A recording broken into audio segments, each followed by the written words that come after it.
Magandang araw po sa ating lahat. Alam niyo po ba na naglabas ang Department of Social Welfare and Development or DSWD ng isang babala para sa lahat, lalong-lalo na po sa mga miyembro ng mga programa ng DSWD.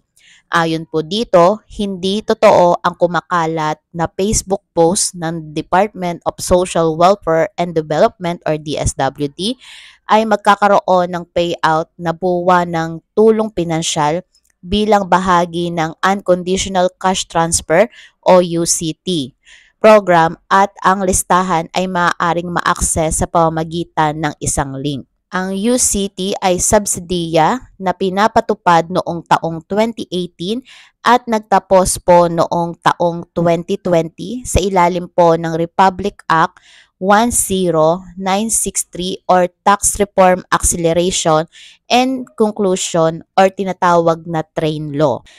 Ito guys yung page or link na kung saan po ay ikinakalat na magkakaroon ng buwan ng payout tulong pinansyal po na bilang bahagi ng UCT program at listahan po na maaari po daw ma-access sa pamamagitan ng mga link.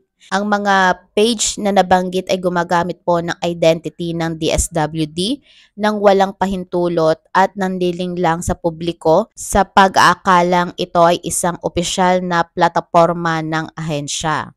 Hinihikayat po ng DSWD na i-report ang Facebook page na ito. Paalala lang po na wag po nating pipindutin ang mga link na hindi po verified. Lalo na po yung mga sinesend po sa messengers. So, gayon din po ay hindi lang po DSWD ang naglabas ng mga ganitong babala, kahit po yung mga ibang ahensya ng gobyerno at mga pribadong kumpanya. Dahil sa panahon ngayon ay saglipana na ang mga manloloko kaya dapat tayong mag-ingat. Kilatising mabuti at i-verify muna ang mga nababasa. Huwag basta-basta maniniwala sa mga content na hindi nanggagaling sa credible at reliable source tulad ng mga page na ito.